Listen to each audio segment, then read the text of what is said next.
Welcome. Today we will discuss triangle. आज हम triangle के बारे में पढ़ेंगे, ठीक है। तो सबसे पहले ट्रायंगल की हम बेसिक नॉलेज की अगर बात करें तो सबसे पहले मैं आपको बताना चाहूँगा पॉलीगन क्या होते हैं। सबसे पहली चीज़ जो मैं बताना चाहूँगा आपको, पॉलीगन क्या होते हैं। तो पॉलीगन की सिंपल सी डेफिनेशन है कि क्लोज्ड फिगर, पहली कंडीशन क्लोज फिगर होनी चाहिए, दूसरी condition using line segment and third condition is on same plane. ठीक है जी। एक पॉलीगन के लिए तीन कंडीशन जरूरी है। सबसे पहला कि वो एक क्लोज फिगर हो, नंबर 2 लाइन सेगमेंट से बनी हुई हो, और नंबर 3 ऑन सेम प्लेन पर होनी चाहिए। सेम प्लेन से मतलब जैसे ये प्लेन, ऐसा नहीं कि एक प्लेन ये हो गया और दूसरा प्लेन हमने ये ले लिया या ये ले लिया, साइड वाला ले लिया, ठीक है। तो आपको सेम प्लेन पे होनी चाहिए। अब क्लोज फिगर कैसी हो सकती है? लाइन सेगमेंट से बनी होनी चाहिए, ठीक है। सो वो ऐसी भी हो सकती है। देखो, 3 लाइन सेगमेंट से ही सबसे पहली फिगर आपकी ऑब्टेन होती है, और जिसको हम क्या कहते हैं? ट्रायंगल कहते हैं, ठीक है। उसके बाद 4 साइड से जो ऑब्टेन होती है उसे हम क्वाड्रिलेटरल कहते हैं, ठीक है। 5 साइड से जो आपको मिलेगी वो क्या मिलेगी? पेंटागन मिलेगी। तो इस तरीके से आपके पास जो है डिफरेंट टाइप्स ऑफ शेप्स हो सकती हैं, एंड साइड में भी इंक्रीजेज, है ना। 2 भी 3 भी हो सकती हैं, और 3 से ज़्यादा, अप टू 100,000 कितनी भी हो सकती हैं, लेकिन 3 से ज़्यादा या 3 तो एटलीस्ट चाहिए ही चाहिए कोई भी क्लोज फिगर ऑब्टेन करने के लिए, using line segment on same plane. अब ट्रायंगल की बात करें तो ट्रायंगल को फर्दर डिवाइड किया गया है। मैं नेक्स्ट पेज पे बताता हूँ आपको डीपली, ठीक है। सबसे पहले ट्रायंगल को 2 बेसिस पे डिवाइड किया गया है, on the basis of side and on the basis of angle. Side के बेस पर और एंगल के बेस पर। तो साइड के बेस पर क्या होते हैं? ट्रायंगल जो है बेसिकली 3 तरह से डिवाइड किए गए हैं। Number 1 equilateral triangle. इसकी प्रॉपर्टी क्या क्या होती है जी? इसकी प्रॉपर्टी होती है ऑल साइड्स आर इक्वल। सभी साइड क्या होती हैं इसकी? इक्वल होती हैं। देखो, राइटिंग अगर आपको समझ में नहीं आ रही है ना, मैं मानता हूँ फिलहाल राइटिंग जो है बड़ी गंदी आ रही है, तो जो मैं बोल रहा हूँ आप उसको हैंड टू हैंड नोट भी कर सकते हैं ना। आवाज़ तो आपको आ ही रही है ना। All sides are equal. Number 2 की अगर मैं बात करूँ, ऑल एंगल्स आर इक्वल। सभी एंगल इक्वल होते हैं, ठीक है। ईच एंगल इज 60 डिग्री, और सभी एंगल कितने डिग्री के होते हैं? 60 डिग्री के होते हैं। अच्छा, और अगर ट्रायंगल की देखो, सबसे पहले बेसिकली ट्रायंगल की बात कर दूं मैं, तो क्या होते हैं? सम ऑफ, वेट कीजिएगा, sorry for disturbance. Sum of all angle is कितना होता है जी? 180 degree. Sum of all angle is 180 degree. मतलब कोई भी ट्रायंगल हो, उसके तीनों एंगल का सम कितना होता है? 180 डिग्री होता है। अगर दूसरी प्रॉपर्टी की बात करें तो ट्रायंगल हैव 3 साइड। ट्रायंगल में साइड कितनी होती हैं? 3 साइड होती हैं ट्रायंगल के अंदर, ठीक है। 3 से ज़्यादा साइड नहीं होती, और 3 ही एंगल होते हैं, और तीनों का सम कितना होता है? 180 डिग्री होता है, ठीक है। साइड के आधार पर हमने एक पढ़ा इक्विलेटरल। दूसरे की अगर हम बात करें तो दूसरा कौन सा होता है आपके पास? आइसोस्केलन ट्रायंगल होता है। आइसोस्केल ट्रायंगल की अगर मैं बात करूँ तो क्या क्या प्रॉपर्टी होती है जी इसकी सबसे पहली प्रॉपर्टी होती है कि हैविंग 2 साइड, है ना। 2 साइड का हो, या हैविंग एनी 2 साइड, कोई भी 2, है ना, कोई भी 2 साइड हो सकती है। हैविंग एनी 2 साइड्स इक्वल होती है। और दूसरी प्रॉपर्टी क्या होती है? Angle opposite to equal side are also equal. जो इक्वल साइड होती है उसके अपोजिट एंगल भी क्या होते हैं? आपके इक्वल होते हैं, है ना। इसकी अगर मैं फिगर की बात करूँ तो कुछ इस प्रकार से होगी। कोई भी 2 साइड्स में से आप लेंगे, या तो ये या फिर ये वाली, कोई भी 2 साइड, एनी 2 साइड ना आपस में इक्वल होंगी, ठीक है। लेट्स से ये 2 साइड आपस में इक्वल हैं, तो इनके जो अपोजिट एंगल होंगे वे भी आपस में क्या होंगे? इक्वल होंगे। तो उसकी दूसरी प्रॉपर्टी होती है। तीसरी की बात करें हम स्केलन, स्केलन ट्रायंगल।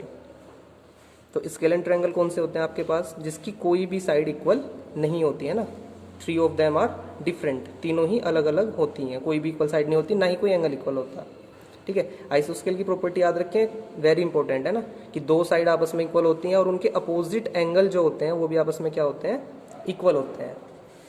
यदि हम बात करें ट्रायंगल की on the basis of angle, angle के आधार पर ट्रायंगल कितने तरह के होते हैं, तो सबसे पहले की हम बात करते हैं acute angle triangle, acute angle triangle.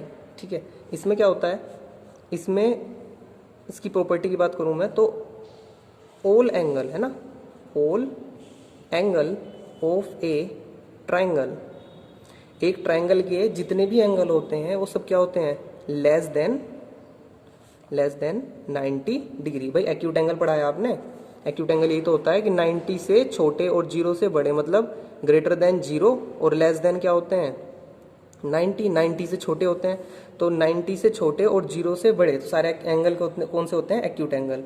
Same property आपके ट्रायंगल के अंदर है कि all angle of A triangle less than 90 degree, अगर उसके तीनों एंगल क्या है 90 से कम है तो हम उसे क्या कह सकते हैं, एक्यूट एंगल ट्रायंगल। नंबर 2 पे अगर हम बात करें राइट एंगल ट्रायंगल, इससे तो आप बहुत ही अच्छी तरीके से परिचित होंगे, राइट एंगल ट्रायंगल जिसमें 90 बनता है, वेरी गुड, जिसमें 90 बनता है ये। ठीक है, और 90 के सामने hypotenuse, base, perpendicular, Pythagoras theorem याद आई कुछ, hypotenuse square, base square plus perpendicular square.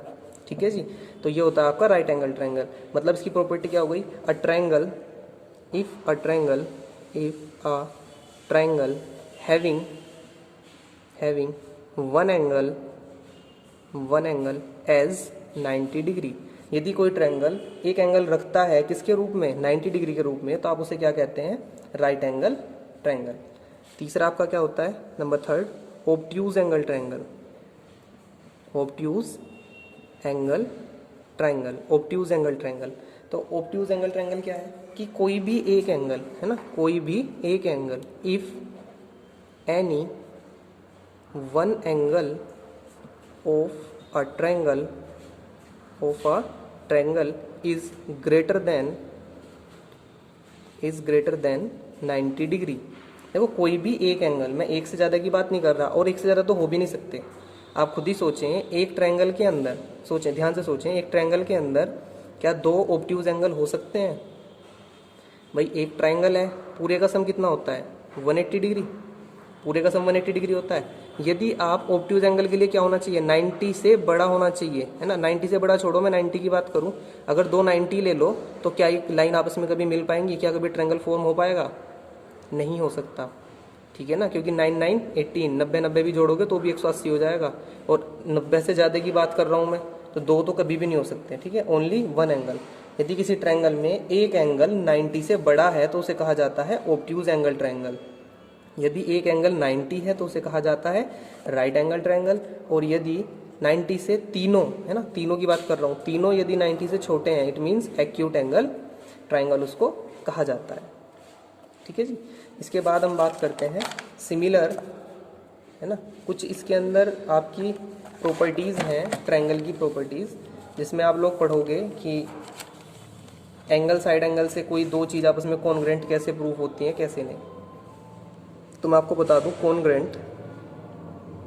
Congruent and similar. देखो कॉन्ग्रेंट में और सिमिलर में क्या फ़र्क है। कॉन्ग्रेंट वो चीज़ें होती हैं जिनका साइज क्या होता है, सेम होता है ना, सेम साइज, और सिमिलर क्या होती हैं, डिफरेंट साइज। इससे क्या मतलब है जी, सेम साइज और डिफरेंट साइज से क्या मतलब है, तो सेम साइज से मेरा मतलब है जैसे आपके पास कोई एनसीईआरटी है ना, एनसीईआरटी मैथ्स बुक है 9th की, ठीक है, आपके पास एनसीईआरटी मैथ्स बुक है 9th की, सेम 9th की बुक आपके फ्रेंड के पास भी होगी एनसीईआरटी, आपके घर में हो, फ्रेंड हो, जो भी है, 2 बुक अगर मैं एनसीईआरटी 9th क्लास की बात करूं तो आप उसके साइज को मेंशन करो। ठीक है, उनकी जो लेंथ है, साइज से क्या मतलब है, साइज से मेरा मतलब है डायमेंशन, उनकी जो लेंथ है वो भी सेम होगी, हाइट है वो भी सेम होगी, ब्रेथ है वो भी सेम होगी, नंबर ऑफ पेजेस सेम होंगे।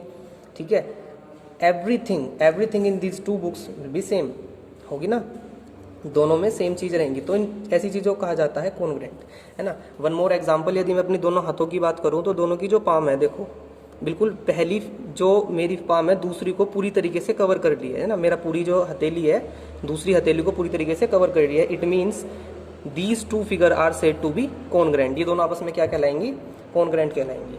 सिमिलर का क्या मतलब होता है, सिमिलर के लिए यदि मैं बात करूं, शायद यहाँ पे शेडो नहीं बन पा रही है, शेडो के लिए आप एक काम कीजिएगा, मैं आपको बता देता हूँ, है ना, खुद आपको समझ में आ जाएगा। अपने मोबाइल की जो है ना टॉर्च जलाइएगा। लो जी, आपके लिए हमने ये भी अरेंजमेंट कर लिया है। यदि मैं बात करूँ इस शेप की, ठीक है, ये मेरे पास कोई रेक्टेंगुलर शेप है, ठीक है, तो इसकी जो आपको नीचे शेडो दिख रही है ना, इसको इसको देखें, ये पूरे पेपर पे कवर हो रही है, लेकिन ये एक्चुअल में पेपर सिर्फ इतना सा है, लेकिन इसकी जो शेडो बन रही है वो इतनी बड़ी बन रही है, ठीक है ना। तो ऐसी चीज़ों को हम क्या बोलते हैं, सिमिलर बोलते हैं, कि ओरिजिनल साइज उसका ये है, लेकिन जो हमने अभी शेडो में देखा था वो साइज इससे भी बड़ा आ रहा था, है ना, मैंने एग्जाम्पल के लिए छोटा ले लिया। ध्यान से देखो, इसकी प्रॉपर्टी सेम है, प्रॉपर्टी सेम है। यदि ये स्क्वायर था तो ये भी क्या था, स्क्वायर था। इसके अगर चारों एंगल 90 थे तो उसके भी चारों एंगल क्या थे, 90 डिग्री थे, है ना। सारी प्रॉपर्टी दोनों की सेम थी, सिर्फ डिफरेंस किस चीज़ में था, साइज में डिफरेंस था, ओनली साइज में डिफरेंस था। तो एक बात और नोट कीजिएगा कि कॉन्ग्रुएंट और सिमिलर, कॉन्ग्रुएंट फिगर और सिमिलर फिगर में property does not change, property does not change, property नहीं बदलती, सिर्फ क्या बदलता है, ओनली साइज एंड डायमेंशन बदलते हैं। जिसके साइज और डायमेंशन सेम हो उसे कॉन्ग्रुएंट कह देते हैं, और जिसके साइज एंड डायमेंशन बदल जाते हैं उसे सिमिलर कह देते हैं, ठीक है जी। इसके अंदर कुछ प्रॉपर्टी हैं, जैसे ASA, SAS और RHS, ठीक है। Angle, side angle, side angle side, और राइट एंगल हाइपोटेनियस साइड, है ना, राइट हैंड साइड नहीं है ये, राइट एंगल हाइपोटेनियस साइड। तो हम इन 3 प्रॉपर्टी के बारे में जो है फर्दर नेक्स्ट वीडियो में डिस्कस करेंगे, और आपकी एक्सरसाइज का जो इंट्रो है लगभग वो खत्म हो जाता है। नेक्स्ट वीडियो में हम इसकी जो प्रॉपर्टीज़ हैं, जो इसकी थ्योरम्स हैं, उस पर डिस्कस करेंगे, और ये एंगल साइड ये क्या है और हाउ टू वी यूज़, है ना, इसके बारे में डिस्कस करेंगे।